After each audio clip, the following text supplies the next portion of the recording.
1 Samuel, capítulo 2, a partir do versículo 27. Veio um homem de Deus a Eli e lhe disse: assim diz o Senhor, não me manifestei, na verdade, à casa de teu pai, estando os israelitas ainda no Egito, na casa de Faraó? Eu o escolhi dentre todas as tribos de Israel para ser o meu sacerdote, para subir ao meu altar, para queimar um incenso e para trazer a estola sacerdotal perante mim, e dei à casa de teu pai todas as ofertas queimadas dos filhos de Israel. Porque pisas aos pés os meus sacrifícios e as minhas ofertas de manjares, que ordenei se me fizessem na minha morada, e tu porque honras a teus filhos mais do que a mim, para tu e eles vos engordardes das melhores de todas as ofertas do meu povo de Israel.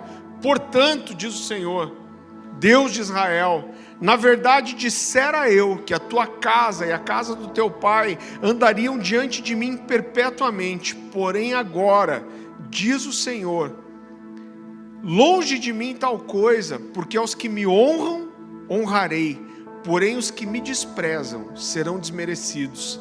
Eis que vem dias em que cortarei o teu braço e o braço da casa de teu pai, para que não haja mais velho nenhum na sua casa. Queridos, esse texto é muito pesado, principalmente quando a gente olha para o contexto de quem era Eli e da forma que Eli foi escolhido. Então o texto, as palavras do profeta deixam muito claro, só o fato da gente saber que ele era um profeta, era um sacerdote do Deus Altíssimo, já seria suficiente. Mas o que esse profeta está ressaltando e fazendo Eli lembrar é que Eli ocupava uma posição muito especial diante de Deus, uma posição de honra. E Deus, através desse profeta, começa dizendo: olha, eu escolhi você dentre todas as tribos de Israel.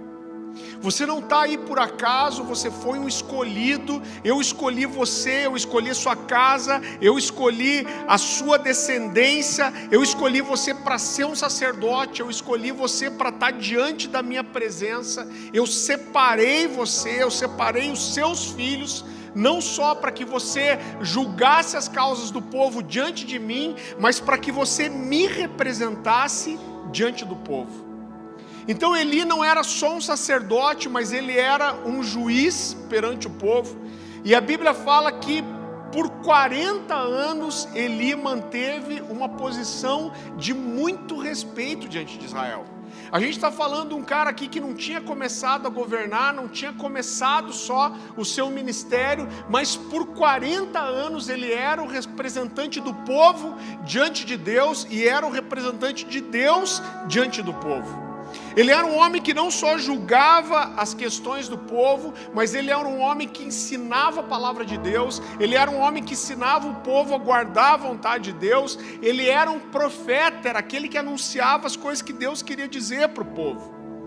O nome Eli significa Yahvé é o meu Deus. Então esse cara era boca de Deus.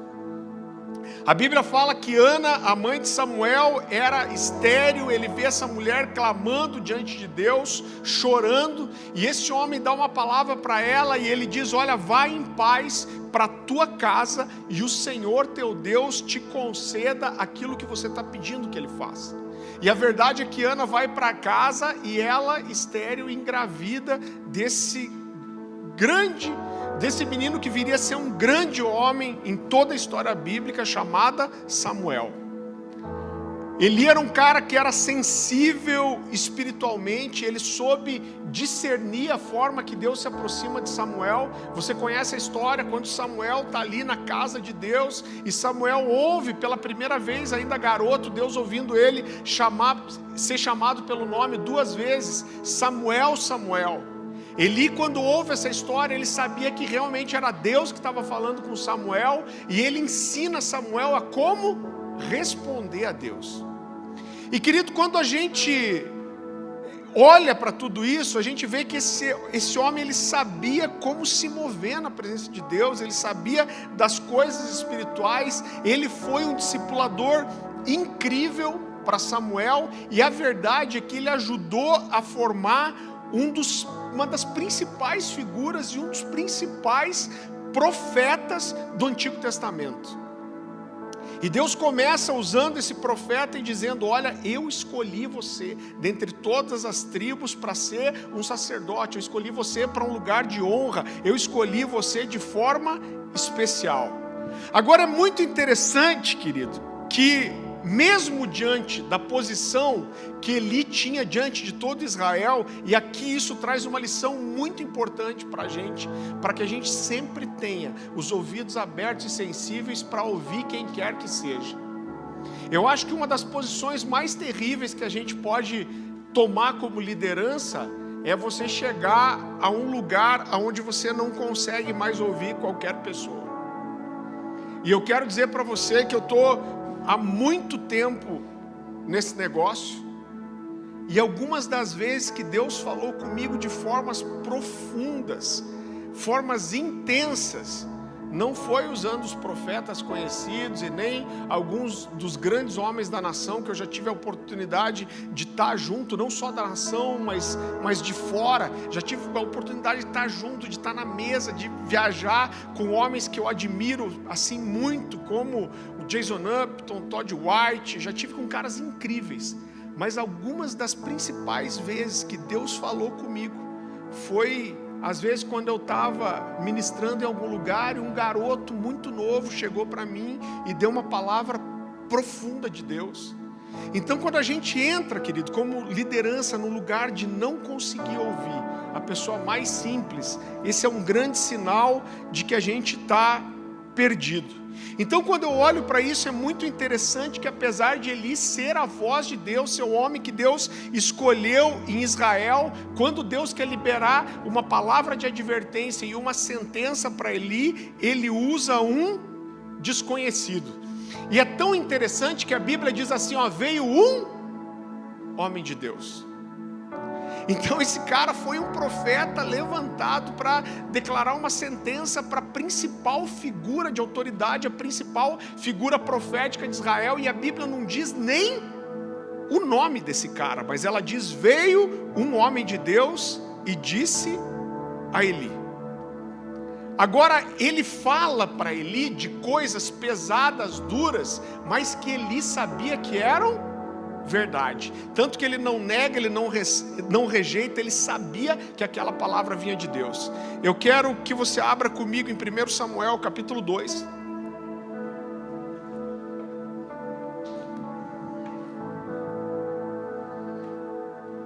Versículo 22.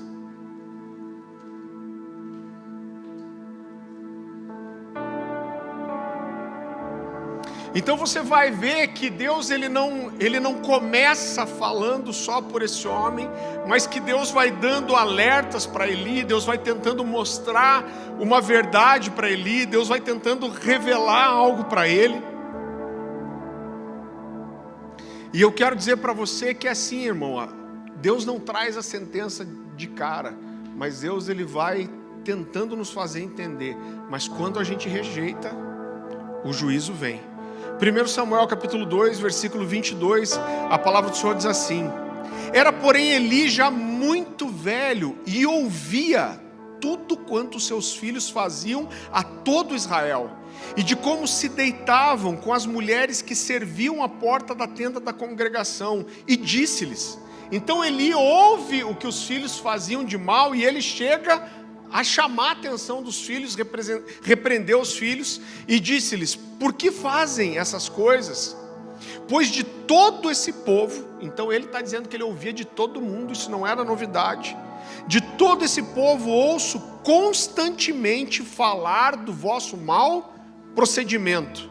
Não, filhos meus, porque não é boa a fama que ouço a seu respeito. Estais fazendo transgredir o povo do Senhor. Então o povo chegava aqui, não só uma pessoa, mas muitas, não só uma vez, mas constantemente, e esse povo está chegando para Eli dizendo: olha, os seus filhos se prostituem, os seus filhos fazem coisas erradas diante de Deus, eles têm um testemunho horrível. E sabe o que é mais triste, o que entristece meu coração, é ver essa última frase que Eli fala aqui: não, filhos meus, porque não é boa a fama que ouço a seu respeito, estáis fazendo transgredir o povo do Senhor. Sabe o que ele está dizendo? Olha, o pecado que vocês estão cometendo já é horrível diante de Deus, mas o fato de vocês estarem andando de forma errada e cometendo esses pecados está levando outros a caírem também. A Bíblia diz assim que é impossível que não haja escândalos, vão acontecer os escândalos, mas ela diz: ai daquele por meio de quem vierem os escândalos. Sabe por quê? Porque quando um homem que deveria ser um homem de Deus, que tem uma posição que deveria ser ocupada por um homem de Deus, esse cara tropeça, ele sempre leva outros a tropeçarem com ele. Caiu de volta? É tipo jogo de luz para dar um clima.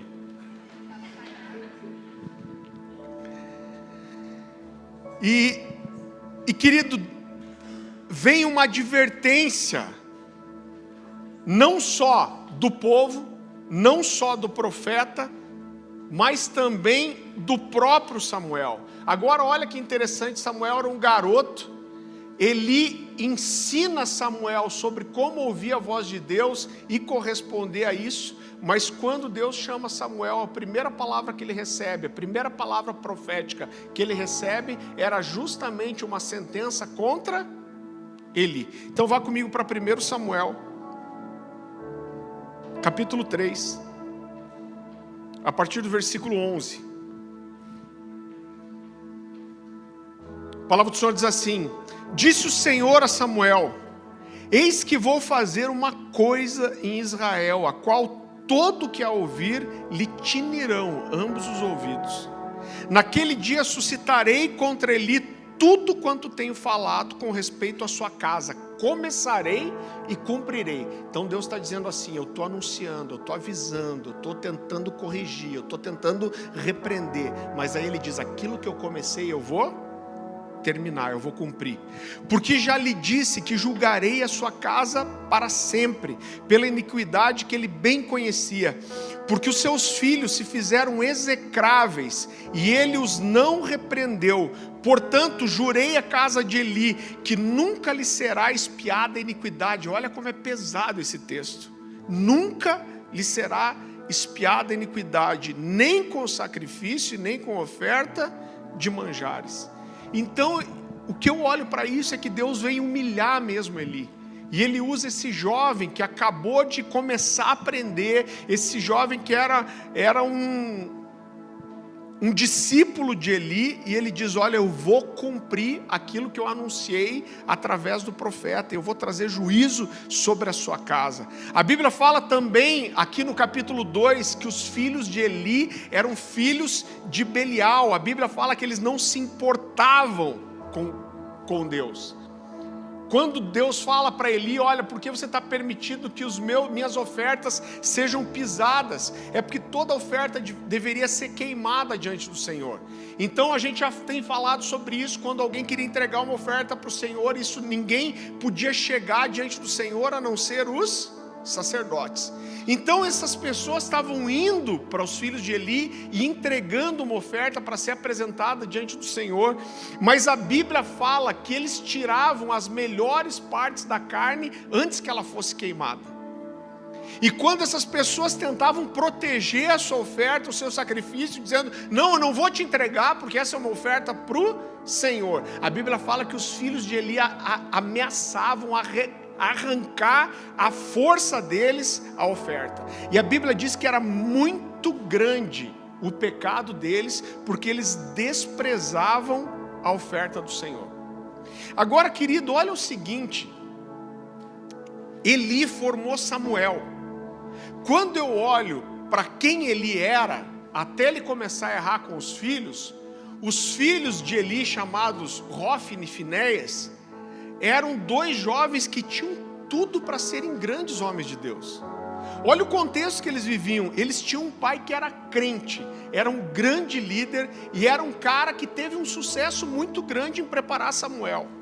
Eles tinham um pai que era experiente nas coisas de Deus. A Bíblia fala que por 40 anos ele teve um bom testemunho, ele teve o respeito do povo, ele foi um sacerdote e um juiz. Eles nasceram numa família sacerdotal, eles cresceram num ambiente sagrado, eles cresceram num ambiente de adoração, eles cresceram num ambiente onde existia instrução sobre como honrar o Senhor, e eles mesmos eram sacerdotes. Mas eu pergunto para você, o que estragou a vida desses jovens? Sabe o que estragou a vida deles? O que estragou a vida deles foi o amor, ou uma versão distorcida daquilo que deveria ser o amor. Querido, quando aquele homem de Deus traz uma sentença para Eli, uma das coisas que ele diz é: você honra os seus filhos mais do que a mim. Você está colocando seus filhos antes de mim. Então, Eli teve sucesso em preparar Samuel, mas ele teve um fracasso, uma desgraça em preparar Hofni e Finéias. Sabe qual é a diferença? A diferença é que Hofni e Finéias eram filhos e Samuel não era. Então nós vemos, querido, Eli repreendendo os seus filhos, mas não fazendo nada. Vá comigo para 1 Samuel capítulo 2.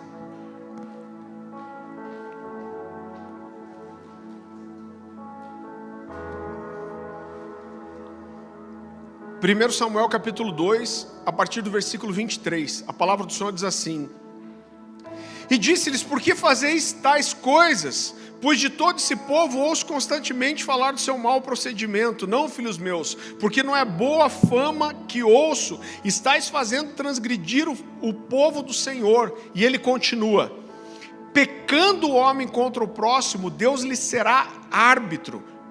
Pecando, porém, contra o Senhor, quem intercederá por ele? Entretanto, não ouviram a voz do seu pai, porque o Senhor os queria matar. Então, quando eu olho para isso, eu vejo que Eli até repreendeu os seus filhos. Ele disse que aquilo que eles estavam fazendo era errado, mas Eli abriu mão da correção, Eli abriu mão da disciplina, ele tolerou que eles permanecessem no ministério, irmão. O que esse pai deveria fazer? A primeira coisa: olha, vocês estão roubando de Deus, vocês não vão mais prestar o seu ofício.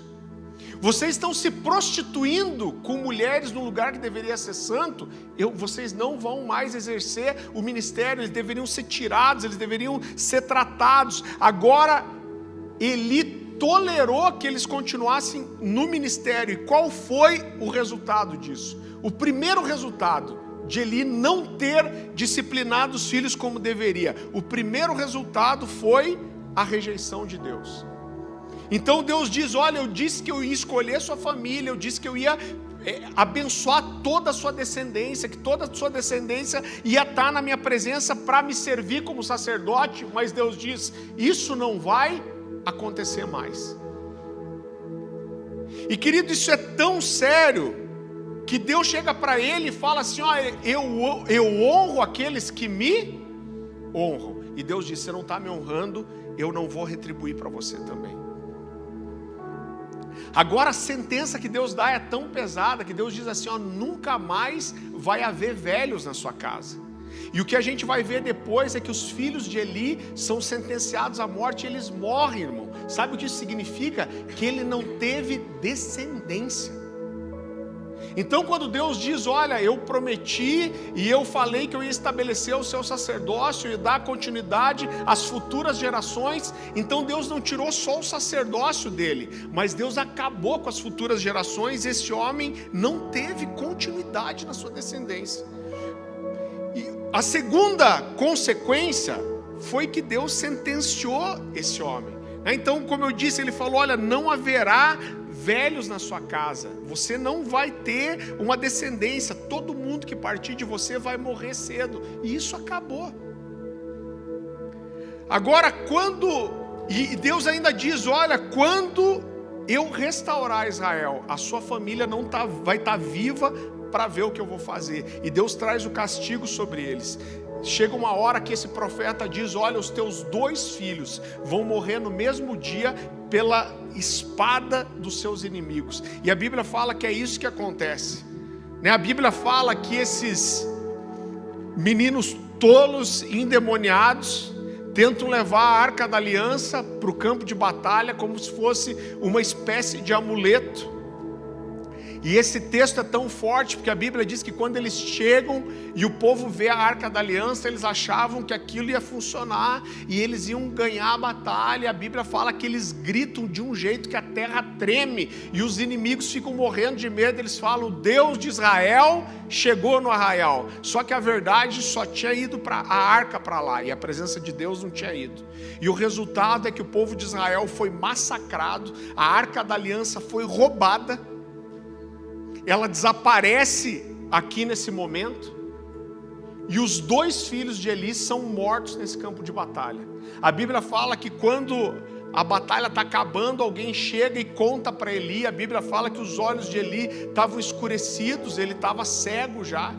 E a Bíblia fala que ele estava sentado e alguém chega e fala: olha, os seus filhos foram mortos e a Arca da Aliança foi roubada. A Bíblia fala que ele cai de costas com susto. E a Bíblia diz que ele quebra o pescoço e morre.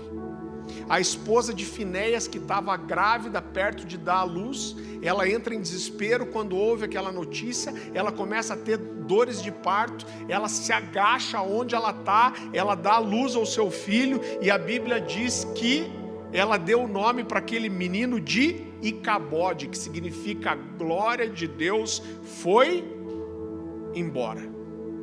Agora você consegue perceber que toda essa desgraça, irmão, aconteceu porque Eli amou os filhos dele da forma errada. Ele teve um amor que era tolerante, que passou a mão na cabeça, que se não soube repreender, que não soube corrigir. E a falta de conhecimento das Escrituras, querido, traz uma distorção de alguns valores. E quando eu olho para a sociedade de hoje, uma das principais marcas que eu vejo é que algumas palavras que são tão fortes para nós como essência do cristianismo, elas estão sendo distorcidas no nosso dia, nos nossos dias. Então, uma das coisas mais difíceis e mais desafiadoras que eu acho para pregar o Evangelho, não para os cristãos, até para os cristãos, mas para o mundo nos nossos dias, é porque as palavras estão tendo seu valor distorcido. O que é amor está sendo distorcido, o que é graça está sendo distorcido, o que é pecado está sendo distorcido. Agora, quando a gente olha para a Bíblia, a gente percebe que o verdadeiro amor bíblico, o amor que a Bíblia nos apresenta, ele é uma virtude, ele não é um sentimento. Eu não vou excluir o sentimento ele sempre acompanha a atitude do amor, mas o amor bíblico, ele é algo que molda nosso caráter. O amor, ele envolve disciplina, o amor, ele envolve sujeição, o amor, ele envolve fidelidade, e o amor que Jesus nos ensina, sabe qual é o amor que Jesus nos ensina? É o amor que quando Jesus estava em agonia no Getsêmani, e a Bíblia diz que a sua alma estava profundamente triste, numa tristeza mortal, a Bíblia fala que o desespero e a agonia de Jesus é tão grande. E eu costumo dizer assim, eu não sei por que você já passou na sua vida, mas o maior momento de desespero talvez que você tenha passado, com certeza não chegou a esse ponto de você suar gotas de sangue. Jesus sua gotas de sangue, ele chora diante do Pai, ele pede ajuda dos seus amigos, e a impressão que eu tenho é que Jesus, ele quer convencer Deus mesmo, porque primeiro ele diz: Pai, você pode todas as coisas, e depois ele diz: olha, se você pode todas as coisas, então passa de mim esse cálice. Mas dessa vez Deus diz não. E quando Deus diz não, Jesus diz: não seja feita a minha, mas a tua vontade. Então o amor que Deus quer nos ensinar, o amor que Jesus nos deixou como exemplo, é esse amor a ponto de suar sangue, mas que mesmo numa condição como essa, Jesus diz: seja feita a sua e não a minha vontade. Sabe uma das coisas que mais mexe com o meu coração? Porque o discurso de Jesus o tempo todo, desde o começo, eu só faço aquilo que eu vejo o Pai fazer. Eu estou aqui para obedecer o Pai, eu estou aqui para cumprir a vontade do Pai. Eu só tenho aqueles que o Pai me der. Ele põe tudo, Pai, mas nesse momento ele diz assim: seja feita a sua e não a minha vontade. Então é a primeira vez que Jesus reconhece que a vontade do Pai podia ser diferente da dele. Só que o amor que Jesus mostra e ensina para nós é um amor que ele nega a si mesmo e entrega a sua própria vida. No entanto, não seja feita a minha, mas a sua vontade. Agora a gente não tem dúvida nenhuma de que Jesus realmente foi amado pelo Pai.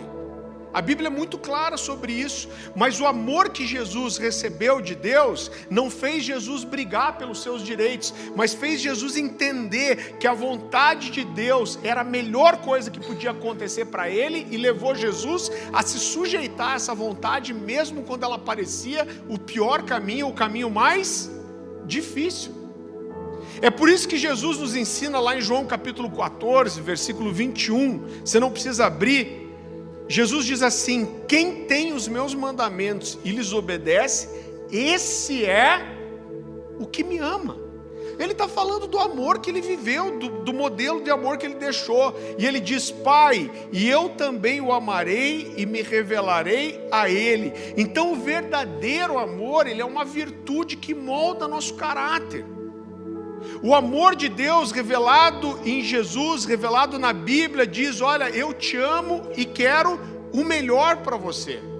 Irmãos, eu não sei se você viu, eu até postei, a gente raramente fala o nome de alguém, porque a gente entende que você não precisa falar mal de ninguém, você não, que prega errado, você precisa pregar o certo. Mas eu vou te dizer que esse cara, na minha opinião, ele chegou ao ponto de ser um herege, um inimigo da verdade, um inimigo da fé. Alguém me mandou, foi o Cantarino, me mandou um vídeo do Ed René Kivitz, dizendo mais ou menos assim: olha, você é livre, Deus te ama e ponto final. Então ele disse: você quer fumar, quer encher seu pulmão de fumaça? Você pode. Ele fala: você quer beber, se embriagar e pegar seu carro e descer 180 km por hora para o litoral? Você pode. Você quer acabar com a sua vida? Você pode. Ele diz: você quer viver no pecado? Ele deixa isso muito claro.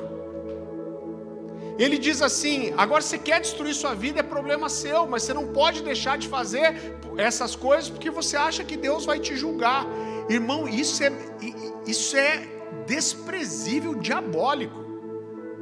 Que é o que a hipergraça prega. Eu vi esses tempos, todo esse momento aqui, algumas coisas que eu postei, o pessoal tentando defender o Joseph Prince, falando: não, o Joseph Prince prega sim santidade, prega obediência, mas o que esses caras pregam é mais ou menos assim: você quer pegar seu carro e descer bêbado para o litoral? Olha, você vai acabar com a sua vida, mas você pode.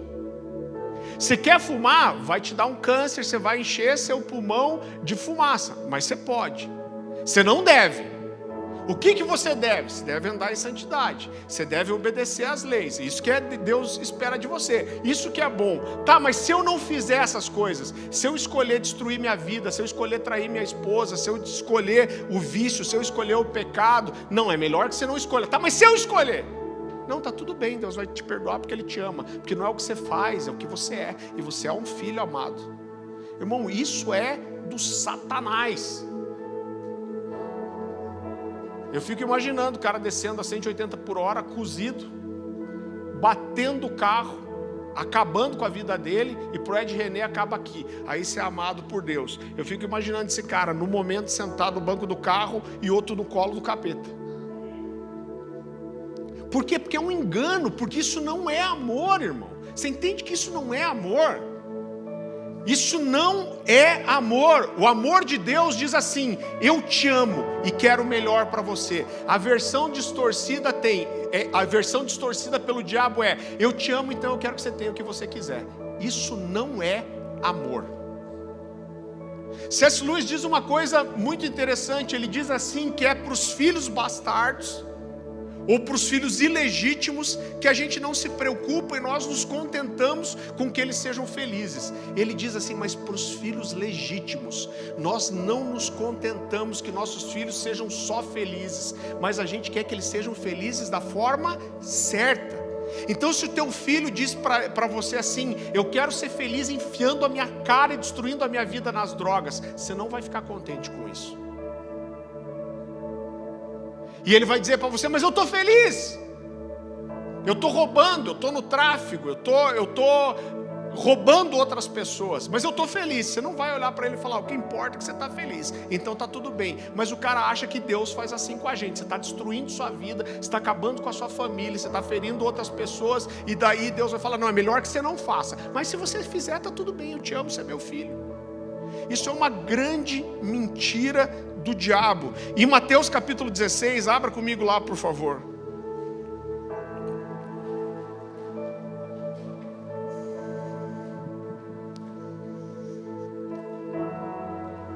Mateus capítulo 16, a partir do versículo 24.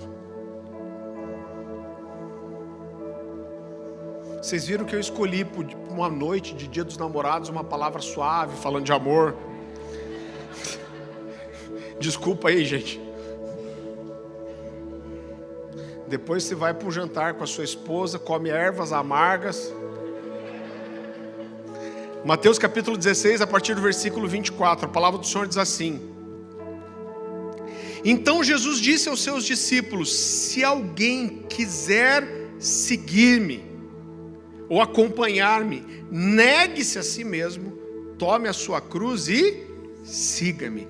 Pois quem quiser salvar a sua vida, a perderá, mas quem perder a sua vida por minha causa, o encontrará. O amor que Jesus está nos ensinando é uma virtude. Sabe o que Jesus está dizendo? Olha, você quer receber o meu amor e me amar? Então haverão limites.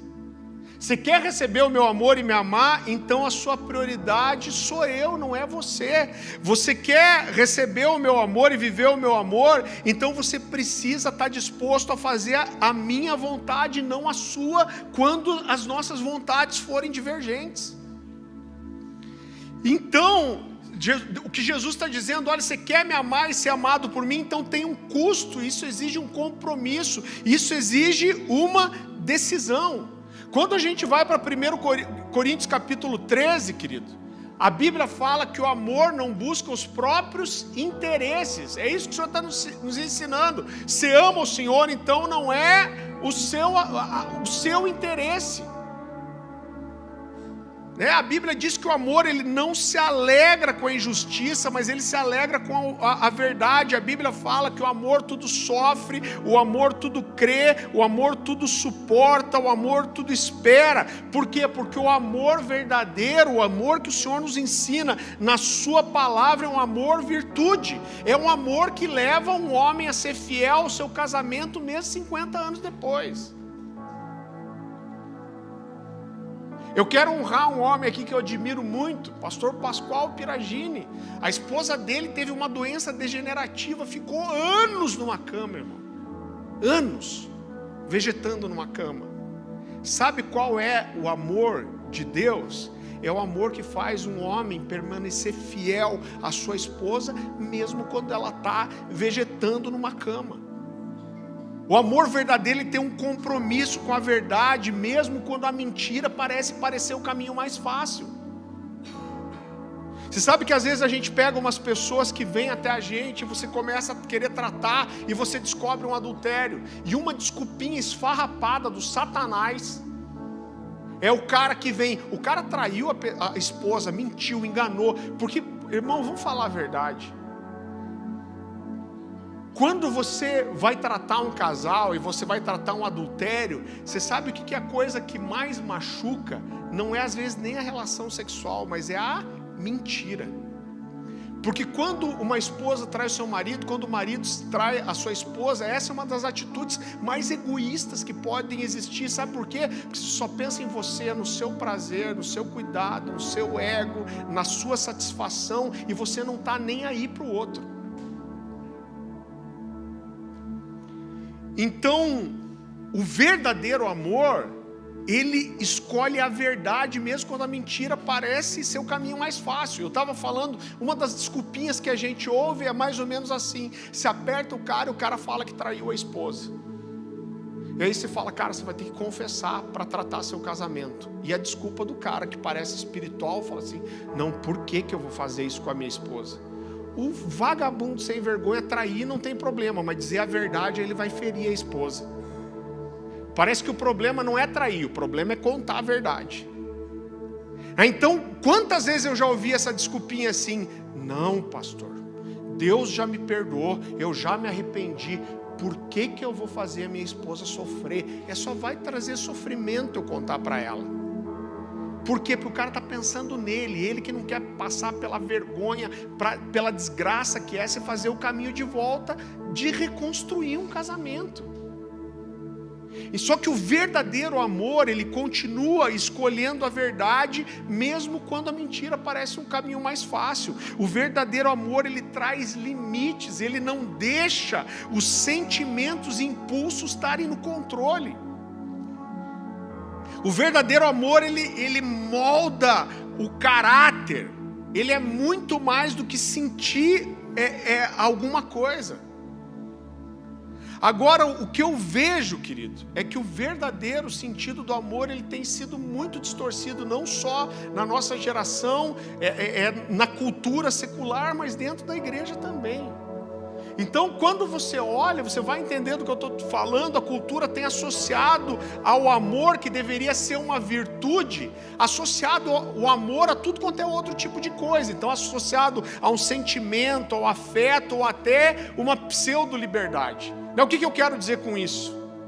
Muitas vezes, eu já passei por isso, você vai confrontar uma pessoa, e ela olha para você e fala, pô pastor, mas você estava falando de amor e agora você veio me repreender desse jeito? Sabe por quê? Porque as pessoas acham muitas vezes que o amor é um sentimento, elas acham que amar é sentir.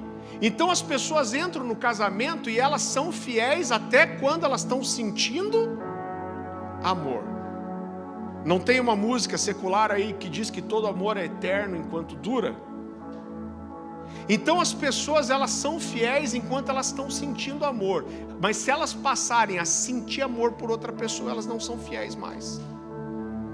Por quê? Porque confundem o amor com sentimento, né? Então quando elas deixarem de amar ou transferirem o seu sentimento de amor para outra pessoa, elas vão abandonar, elas vão trair, elas vão mentir, elas vão enganar. Por quê? Porque os sentimentos, os impulsos, as vontades, os desejos, eles comandam, e tudo em nome do amor.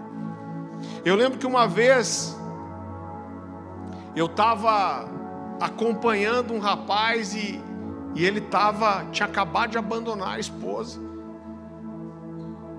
Na nossa antiga igreja, ele tinha acabado de abandonar a esposa com um filhinho pequenininho. Acho que não tinha um ano o filho dele. E eu fui chegar junto nele, já tinha saído de casa.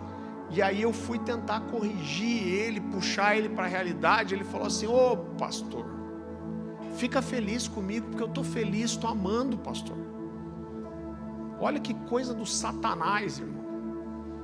Isso não é amor nem aqui, nem nunca. Isso é prazer, é lascívia, né? Você olha aquelas pessoas que defendem a homossexualidade, e a bandeira que eles levantam, querido, é uma bandeira de amor, né? A gente está aí num período, acho que tem sido falado agora, sei lá que é mês do orgulho, da diversidade, sei lá o que.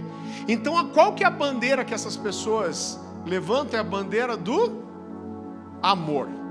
Então eles dizem que toda forma de amor deve ser respeitada. Então eles levantam a bandeira que eles chamam de bandeira do amor, eles dizem viva o amor. Agora, quando se olha do que essas pessoas estão falando, elas não estão falando de amor, elas estão falando de impulso, elas estão falando de uma suposta liberdade, elas estão falando de sexualidade, elas estão falando de desejo, de lascívia, mas não de amor. Então, se você sugere para alguém, você sugere para uma dessas pessoas que elas devem restringir os seus desejos e não se deixar dominar por eles, você virou o inimigo do amor. Por quê? Porque você não respeita o amor. Agora, o que Jesus disse? Ele disse, você quer ser meu discípulo? Então negue-se a si mesmo, tome a sua cruz e siga-me. Ele deu o exemplo, negando a si mesmo e fazendo a vontade do Pai, se entregando na cruz. Sabe que eu conheci um cara, esse cara mexeu demais com o meu coração. A Dani lembra dele. Esse cara era um cara que tem uma história complicadíssima, assim, foi tudo quanto é tipo de envolvimento espiritual, foi pai de santo. Ele contou pra gente que 6 meses ele era homem, 6 meses ele era mulher. Mergulhou na homossexualidade, e aí esse cara se converteu, mas quando ele se converteu, inclusive ele descobriu que ele tinha contraído o vírus HIV, tinha AIDS. E eu lembro que eu sentei com esse cara um dia para conversar, e ele falou assim: olha, Farley, eu entendi a verdade, eu amo o Senhor. E ele falou: olha, o meu processo de cura, ele falou, eu não consegui chegar no nível de sentir atração por mulher. Ele falou, eu estou no processo, estou tentando. Ele falou, agora eu entendi que eu ter relação sexual com um homem, isso é pecado, que Deus desaprova, que não é isso que Deus tem para mim. Ele falou, o que me sobra? Ele falou, eu vivo sozinho. Ele falou, eu tenho sido feliz assim. Então, inclusive, esse cara viveu bem muitos anos, e há pouco tempo até atrás ele faleceu, inclusive da doença que ele tinha. Mas isso é amor. Ele está falando, eu amo a Deus. Eu amo a Deus mais do que qualquer coisa, e isso me leva a sacrificar. Agora existem outras pessoas que quando você fala amor, essas pessoas leem afeto. Eu já passei por gente assim, que você vai tratar, você vai cuidar, e elas dizem, pastor, você não me ama, né? Então, essas pessoas acham assim, que se você ama elas, você tem que aceitar elas como elas são, então você tem que abraçar, você tem que só acolher, você tem que apoiar essas pessoas como elas são. Então ela diz, olha, se você me ama, você não pode me repreender, você não pode me corrigir, porque isso não é amor. Não, se você me falar que eu estou errado, se você me colocar qualquer tipo de repreensão, se você disser que eu tenho que mudar, você não está me amando. Isso não é amor. Porque se você me ama, você tem que simplesmente me aceitar. Agora você consegue perceber que esse foi exatamente o tipo de amor que Eli ofereceu para os filhos dele? O amor que Eli ofereceu para os filhos dele foi assim: vocês estão errados, você não deve fazer isso. Mas os filhos continuaram fazendo e tudo bem. Agora, quando o pai não corrigiu e não disciplinou, sabe o que aconteceu? Chegou uma hora que Deus veio e disciplinou. Agora essas pessoas têm uma visão errada, né? Você me ama, então você não pode me dizer que eu estou errado, você não pode me dizer que eu tenho que mudar, você não pode me corrigir, me disciplinar, você não pode dizer para mim que vão haver consequências dos meus atos, você só deve o quê? Só me abraçar e só me amar. Como Jesus falou para a mulher adúltera. Jesus falou para a mulher adúltera: cadê os seus acusadores? Não estão aqui, então eu também não vou te acusar, não vou te condenar. Agora essas pessoas, elas acham que o amor de Jesus está no só eu não te condeno, mas o amor de Jesus está também no vai, não peques mais. Mas elas querem só uma parte do amor, né? Então, querido, quando na verdade o amor, a gente disciplina e corrige justamente por causa do amor. Por que quando seu filho, você vai acordar ele de manhã para ir para a escola e ele chora e diz que não quer ir, o que você faz? Você mete o casaco nele e leva ele para a escola do mesmo jeito, porque você não ama? Ué, mas seu filho não queria ir para a escola, queria ficar em casa. Mas o que você faz? Você agasalha seu filho, você bota ele na escola. Por quê? Porque você não ama? Não, pelo contrário, irmão. Porque você ama seu filho e você sabe que o melhor para ele não é aquilo que ele quer, mas é aquilo que ele precisa. E se você não colocar limites para o seu filho, se você não educar seu filho, se você não corrigir, não repreender, o futuro dele vai ser a mesma desgraça que aconteceu com os filhos de Eli. Porque quem não tem governo, querido, vai acabar em desgraça. Outras pessoas acham que o amor é liberdade. Você me ama, então me deixa livre. Me deixa ser o que eu quero ser, me deixa fazer o que eu quero fazer, senão você não me ama. E eu quero dentro disso fazer uma pergunta muito simples para você. Você acha que o diabo é feliz, irmão? Alguém aí acha que o diabo é feliz? Você consegue imaginar o diabo feliz e contente? Agora você percebe que o diabo é justamente o modelo, o exemplo dessa pseudo-liberdade que significa não ter lei nenhuma. Então o que é ser feliz? Ser feliz é ser livre. E o que é ser livre? É não ter lei nenhuma. Por quê? Porque o diabo ele não quis se submeter a Deus, ele não quis se submeter aos princípios, ele quis se rebelar. E você percebe que é exatamente isso que ele vende para as pessoas. Ele diz: seja livre. Seja livre, faça o que você quer, não deixe ninguém te limitar, não acredite num Deus que te limita, que restringe os seus desejos a lícitos e não lícitos. Ele diz: tudo é lícito, faça o que você quiser, seja feliz, se renda às suas vontades, aos seus impulsos, não deixe nada nem ninguém te impedir, seja livre assim como eu sou. É isso que o diabo vende. E aí você vai encontrar o amor e a felicidade. Será que cola? É isso que o diabo tenta fazer com Jesus. Ele diz: olha, seja livre, mate a sua fome, transforme essa pedra num pão, se lance desse penhasco para que os anjos venham te socorrer, me adore, eu vou te dar tudo isso aqui. Se renda, faça o que o desejo te inclina. Agora, quando eu olho para tudo isso, querido, eu vejo como é desafiador pregar o evangelho nos nossos dias, e não é só fora, é dentro da igreja também, porque tem muita gente dentro das igrejas achando que o amor é isso.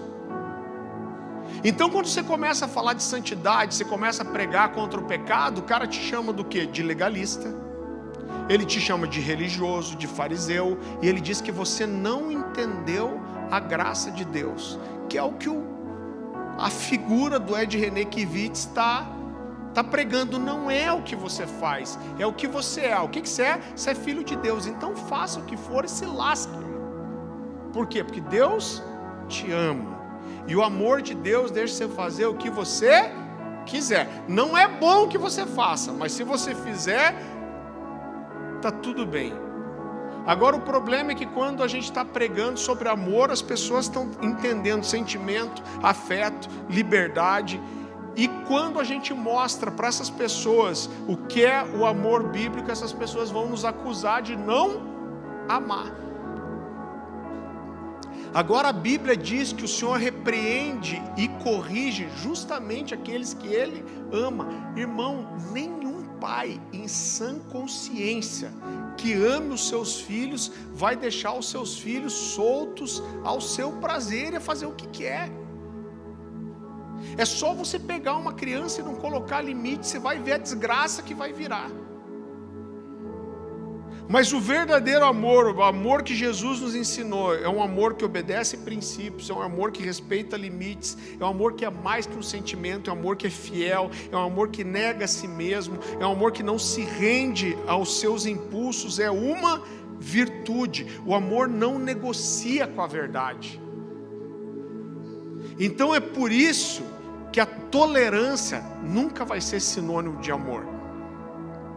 Porque Jesus disse que o que liberta é a verdade. João 8,32, diz: conhecereis a verdade vos libertará. Então eu quero dizer para você que o que liberta não é a tolerância, o que liberta é a verdade. Agora muitas vezes a igreja está entrando numa coisa que parece que o segredo de tudo é você tolerar, aceitar, é passar a mão na cabeça, é deixar e tudo vai dar certo. Agora a tolerância não liberta ninguém.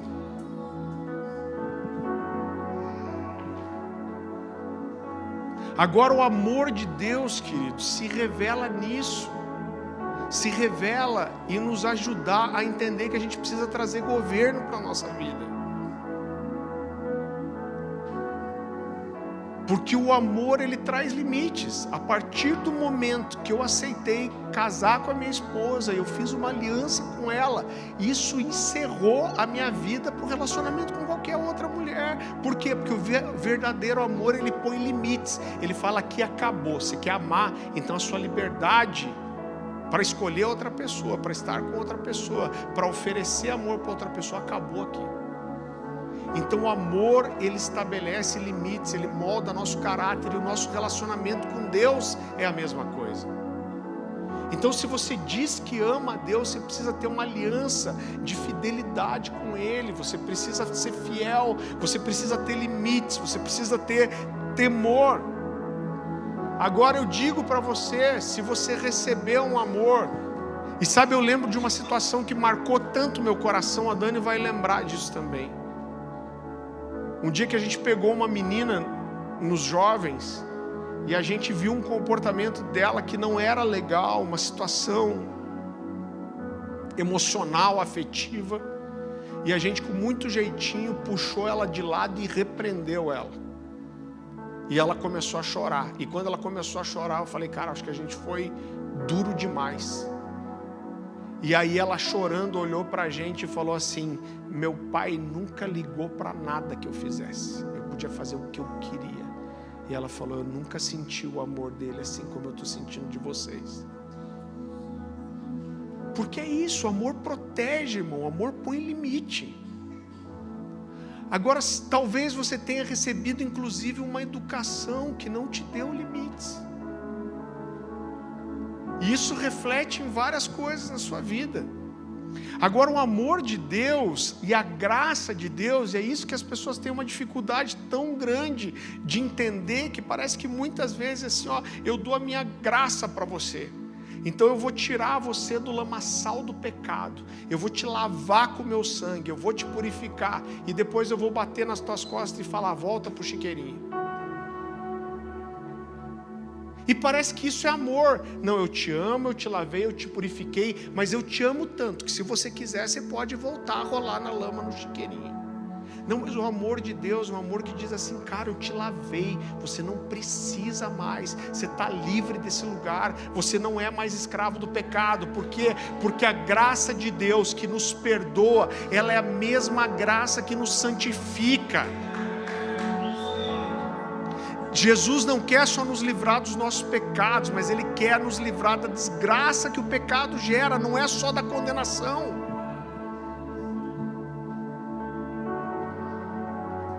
Sabe que Deus quer pegar o homem adúltero, Ele não quer falar assim, olha, vou te perdoar, você não vai para o inferno, continua arrebentando sua vida, sua família, os seus filhos. Porque eu vou te falar, irmão. Às vezes as pessoas falam para mim, isso é uma coisa que eu ouço muito também, vocês valorizam demais os pecados sexuais, mas inveja, orgulho é pecado. Irmão, todas essas coisas são pecados. Agora deixa eu corrigir uma coisa, você ouve muitas vezes, para Deus não existe pecado, nem pecadinho, nem pecadão. Irmão, bobagem. Sabe por quê? Porque quando você vai para o Antigo Testamento, você vê que existiam impurezas. Como se tratava a impureza? Se ia para fora do arraial e você tinha, dependendo de qual impureza era, um processo de santificação e purificação. Agora existiam pecados que eram perdoados através do sacrifício de um animal diante da Arca da Aliança. Agora tinham pecados que era para a morte. Qual pecado, por exemplo, que era para a morte? Homicídio, com intenção de matar. E o que mais? Adultério. Foi pego em adultério com 2 ou 3 testemunhas. O que a Bíblia fala? Apedreja. Quando a gente vai para o Novo Testamento, a Bíblia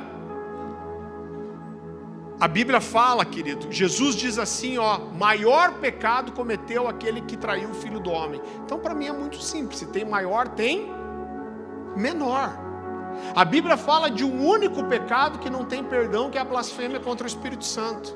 E a Bíblia fala sobre os pecados sexuais, ela diz o quê? Olha, Paulo diz assim, todos os pecados que você comete, eles são para fora do corpo, mas a imoralidade sexual é um pecado cometido para dentro. Com tantos tantos anos atendendo tanta gente, eu digo para você que o estrago que um adultério faz não é só em quem adultera, em a pessoa que está traindo junto, na pessoa que foi traída, mas traz uma desgraça para os filhos, irmão. Isso aí abre legalidade, arrebenta emocionalmente, e é isso que eu estou dizendo. O amor de Deus não fala assim: olha, eu te perdoo, o seu adultério, mas continua nessa vida desgraçada que está tudo bem. A verdadeira graça, ela fala assim: eu te perdoo, e você não vai mais ser escravo desse pecado, eu vou tirar desse lugar, porque não é isso que eu tenho para você, porque isso destrói sua família, isso destrói sua vida, e o amor, ele é responsável, o amor tem compromisso, o amor molda o nosso caráter.